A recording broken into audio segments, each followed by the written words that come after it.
Hai Sobat Sukses, kembali ketemu dengan saya, Deddy Sidarta. Hari ini saya mau sharing terkhusus buat teman-teman yang sering jualan di marketplace ya. Harus lapor pajak, kalau enggak bahaya. Kenapa? Setelah yang satu ini.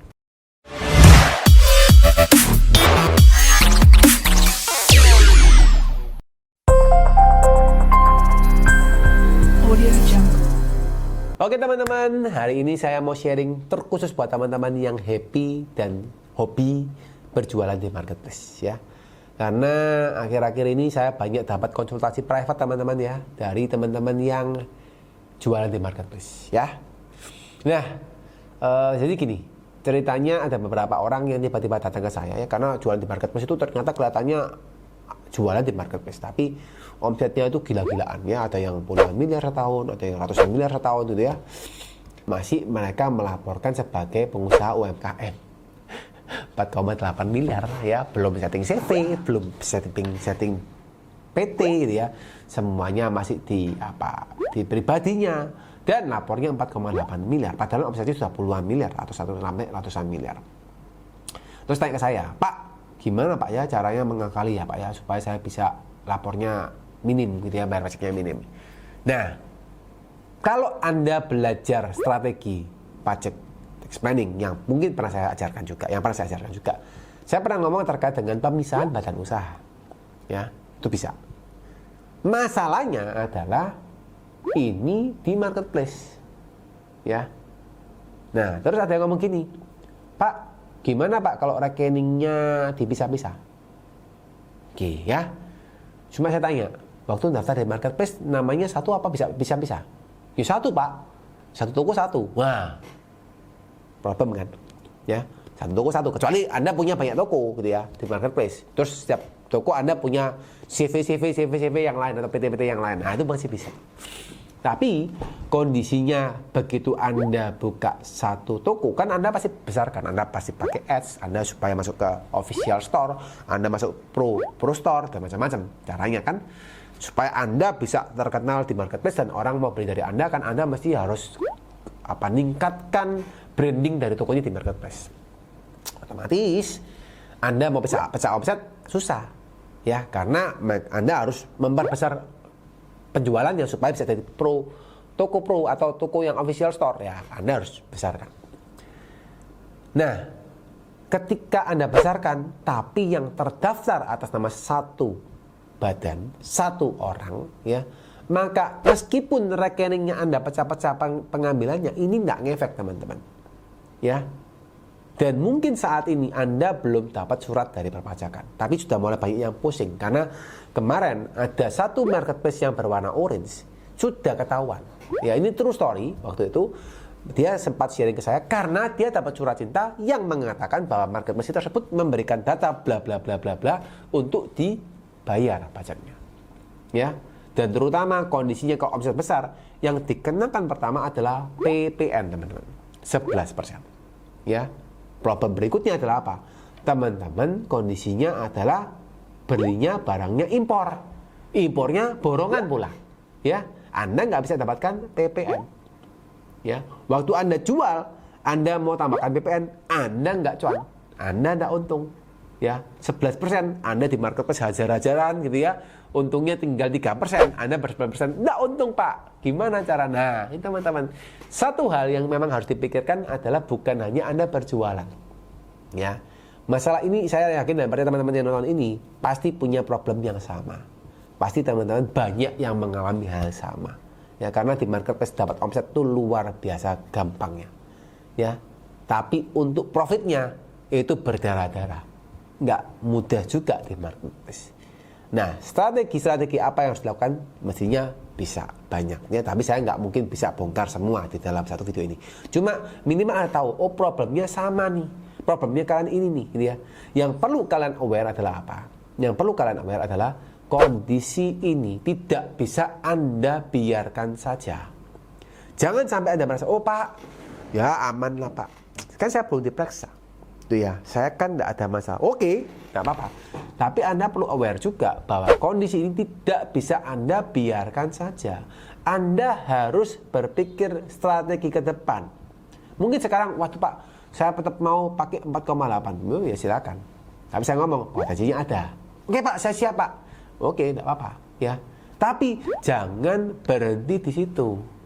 Kalau Anda di marketplace, Anda sudah berjualan dari toko yang sama, unsur PPN sudah harus Anda pikirkan. Anda tidak bisa lari lagi dari unsur PPN. Berarti apa yang harus dilakukan? Strategi bisnisnya Anda yang harus diganti. Tidak bisa lagi Anda, Pak, saya jualan barang ini untungnya 4% Pak. Tapi PPN, nah, gimana caranya Anda hidup kalau Anda kena PPN? Ya, sudah pasti kalah. Dan nanti di dalam marketplace nggak semua memang sudah buka ya. Tadi yang saya ngomong yang berlabel orange ya, mungkin Anda langsung tahu lah orange siapa. Tapi nanti mungkin yang berlabel hijau, berlabel merah, berlabel biru, berlabel hitam, ya. Saya yakin dan percaya pemerintah ini bukan nakut-nakutin Anda teman-teman, tapi ini true story yang di lapangan. Karena yang orangnya sudah buka dan dia daripada ya gimana yang lain, gitu ya. Yang lain pasti juga akan dicari. Nah begitu yang lain didobrak oleh pemerintah, diminta data untuk menyerahkan data-data customer, data-data apa namanya, data-data pengguna dan berapa omsetnya, berapa KTP-nya. Wah, teman-teman, itu sudah sama saja kita masuk ke dalam apa? Ya, satu kolam yang mereka tinggal pancing. Ya, bahasanya seperti itu ya analoginya, gitu ya. Ya mereka tinggal, oh ini salah nih, tarik, yuk periksa, gampang banget teman-teman. Ya, jadi teman-teman yang di marketplace harus mulai berpikir gimana caranya untuk strategi ke depan supaya teman-teman tidak fighting lagi hanya di harga, tapi teman-teman bisa bagaimana teman-teman bisa mengakomodir terkait dengan PPN, ya, terkait dengan PPH, ya, seperti apa, ya. Kalau secara singkat, kalau yang mungkin saya boleh sarankan, kalau memang teman-teman mau fighting di sana, ya, yang cara paling masuk akal ya Anda harus tambahkan dong PPN-nya, ya. Dan yang kedua, Anda juga perlu pertimbangkan. Siapa tahu Anda mungkin impor secara borongan, ya. By the way, kalau impor secara borongan biasanya memang harganya di-breakdown, ya, diturunkan. Tapi yang Anda perlu perhatikan juga, kadang-kadang bisa jadi harganya tetap sama, ya. Tapi Anda tidak diberikan PPN oleh transportir Anda, ya. Anda tidak tahu, ya, Anda nggak diberikan PPN. Nah, terus akhirnya Anda dapat bayar pajak, langsung Anda bayar secara total, gitu ya.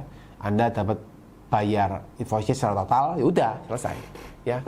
Nah, ini perlu Anda perhatikan. Siapa tahu ternyata waktu Anda coba lihat, ternyata di dalam pembelian impor Anda ini, kan pembelian impor itu ada unsurnya teman-teman. Pembelian impor itu ada 3 unsur. Unsur yang pertama itu ada namanya bea masuk. Ya, ini beban.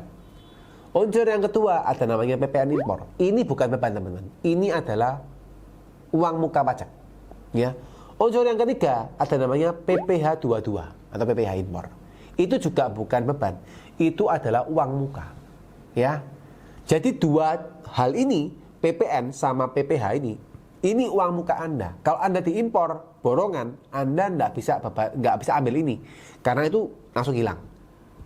Anda nggak terdaftar. Yang masuk terdaftar impor adalah under name Anda atau importir Anda. Ya. Tapi kalau Anda impor sendiri, ini bisa Anda masukkan. Nah, Anda coba hitung-hitung. Siapa tahu ternyata waktu Anda impor sendiri, ya, Anda mendapatkan biaya masuk, memang Anda beban ya.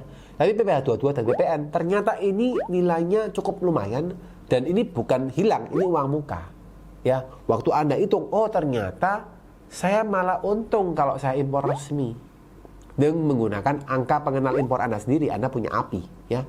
Anda impor sendiri pajaknya 2,5%, ya, karena lebih murah. Plus Anda dapat PPN, dan itu dua-duanya sebagai uang muka. Waktu Anda menjual barang menggunakan PPN, Anda tidak langsung hilang 11%. Karena kenapa? Penjualan Anda 11%, Anda dapat PPN masukan juga 11% impor, tinggal di cross teman-teman. Oh ternyata selisihnya itu yang baru Anda bayar. Lalu PPH 22 impor tadi itu akan relate dengan pajak penghasilan Anda. Anda punya keuntungannya berapa, ketemu pajak badannya Anda berapa, baru dikurangi PPH impor tadi. Selisihnya baru Anda bayar. Nah, bisa jadi hal ini Anda malah lebih murah menggunakan impor yang resmi. Ya, nah tentunya ada cara-cara lain yang mungkin bisa kita kulik, tapi memang saya tidak tahu kondisinya masing-masing ya. Teman-teman mungkin yang pengen tahu atau pengen sharing dengan kita, Anda bisa masuk ke komunitas pajak kita ya. Kita punya komunitas pajak ya. Teman-teman boleh tanya di admin, Anda tinggal klik ada nomor yang tertera atau ada link, Anda silakan klik aja, gabung dengan komunitas kita untuk Anda bisa belajar lebih lanjut terkait dengan perpajakan ya. Sekian teman-teman, semoga penjelasan saya cukup jelas. Bagi yang happy dengan video ini, silakan like, share, dan subscribe videonya supaya dapat terus update yang terbaru terkait dengan perpajakan, keuangan, bisnis, dan sebagainya ya. Sekian teman-teman, semoga selalu sehat, selalu diberkati, dan selalu happy buat teman-teman sekalian. Bye-bye.